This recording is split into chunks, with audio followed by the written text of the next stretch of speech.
I want to be the best in the world. I want to go to Worlds and win gold. I want to go to Seoul. Win gold. Good. Mark, we as a nation failed to honor you. I want to see this country soar again. What's he get out of all this? Me winning. America winning. This is more than just some piece of metal. It's about what the medal represents, the virtues it requires to attain it.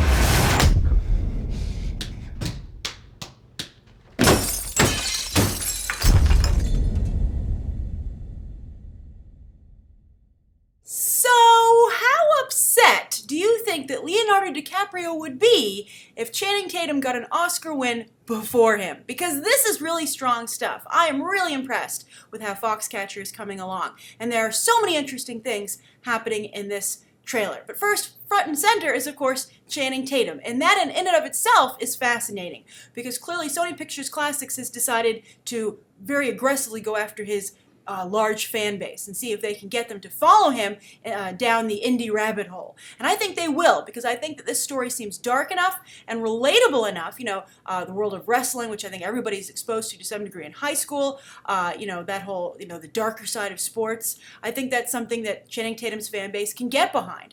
And I think that it looks like they're giving Channing Tatum a lot to do here and take some bold risks. And I think his fan base will also be excited to see that, to see exactly what he can do. I mean, everybody was amazed at how good he turned out to be a comedy, you know, going from the Step Up films, transitioning to, you know, 21 Jump Street, now 22 Jump Street, and of course, how he embraced his stripper past and made that not a minus, but a positive. And I'll get to that in a minute, because I think Channing Tatum has a lot to do with his own success. He's not a puppet like his character seems to be here in Foxcatcher. He is very much, you know, self-aware and very self-aware. I think that's his strongest point. But if he can bring his fan base, and if Sony Pictures Classics can get Channing Tatum's large fan base, mainstream fan base, to come over to watch a film like Foxcatcher, that will make, not only will it be a smart decision on their part from a business point of view, but it will make Channing Tatum all the more valuable to Hollywood that he has not only a fan base, but a fan base that will follow him. So that's really fascinating, front and center. And also that Sony Pictures Classics would cast aside, you know, Bennet Miller, Steve Carell, Mark Ruffalo, and really just be like, this is the Channing Tatum show. And maybe it is. But I mean, you can also assume that this is the way the Academy campaign, the Oscar campaign, will go as well for that film. And so I think the Academy loves stuff like this when they take someone who goes from like basically being a beefcake actor, you know, teen sensation, to being a serious artist. And that's what Channing Tatum seems to be doing. And, you know, I think Magic Mike, there was a lot of buzz for Matthew McConaughey maybe getting a Best Supporting nomination for his work there. I was a supporter in that area. I felt that McConaughey deserved it. You know, of course, that was Soderbergh. That was another smart thing that Channing Tatum did, you know, bringing Soderbergh in. That's another instance of Channing Tatum being the master of his own fate. And I think that, you know, in the same way, I think the Academy could really get behind Channing Tatum for certain, most definitely maybe an Oscar nom, but maybe even a win or a Golden Globe at least. I think I'm very excited for what this could do for Channing Tatum's career. Now, as I said, Channing Tatum, you know, I said he was self-aware, and that's his best asset is as an actor in Hollywood, you know, where you have to be half artist, half businessman. And I think Channing Tatum realizes that. And by self-aware, I mean that he knows his strengths and also his weaknesses. It's very hard for someone to admit their weaknesses. And Channing Tatum clearly is someone who has the strength of character to admit them. And that's important because he's able to you know, make allowances for that and get people and work with people who will support him and you know, counter those weaknesses. Like, he's very smart to surround himself, you know, first with, as I said, Steven Soderbergh and Matthew McConaughey over for Magic Mike, but now look at, you know, being involved in this ensemble. It elevates Channing Tatum to their level because he's the lone one out instead of pulling everybody else down to his. And also look at the risks he seems to be taking. I mean, Bennet Miller, I mean, my favorite thing by far and away in the trailer is when he breaks the mirror with his head. And I'm not sure if that's, you know, improvisation on set. You know, Bennet Miller's like, just lose your cool, you know, Channing Tatum. You're really upset. Do what you need to do. It seems a little actory, but it works, even though it does seem like you can see the actor You can see the actor's decision behind the move, but I still like it because I like that Channing Tatum goes there. But maybe it's written in the script. I don't know. But the way it's done, if it's in the script, then that's even more impressive because Channing Tatum made it seem like a decision.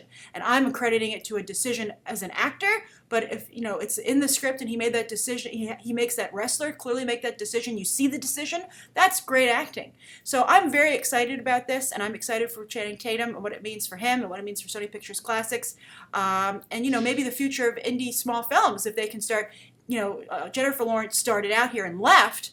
She's done a lot, David O. Russell's films, but those are very, flashy, they're somewhat mainstream anyway. But, this is going a very different route, and I think that it's fascinating. It's almost like, Matthew McConaughey, seeing an actor go in the opposite direction, and look how well it worked for McConaughey. I think Leonardo DiCaprio would just be like, God damn it. But also, the other thing I wanted to talk about is fake noses. You, of course, notice that Channing Tatum has quite the doozy. Steve Carell even has that fake bump. And I think it's fascinating while we're talking about Andy Serkis and what he's doing with motion capture that people are still using prosthetics and makeup to do some interesting character work. And then also fake noses seem to be one of the best ways to do it. Of course, Nicole Kidman famously won her Oscar for her fake nose as Virginia Woolf in The Hours.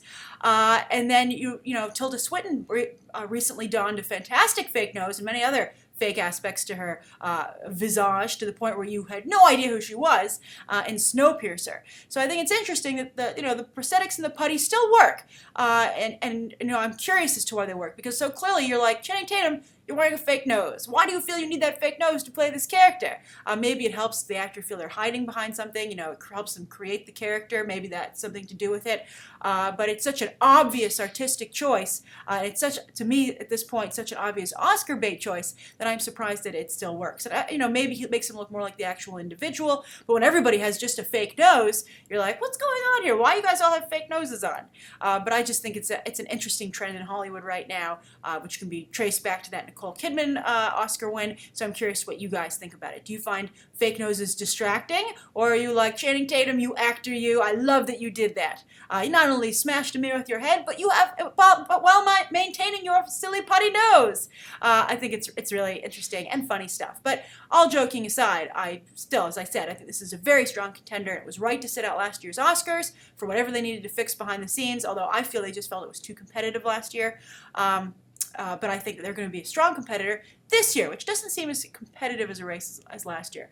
But I'm curious what you guys think. Thank you so much for tuning into my review, and you can check out some more episodes right now.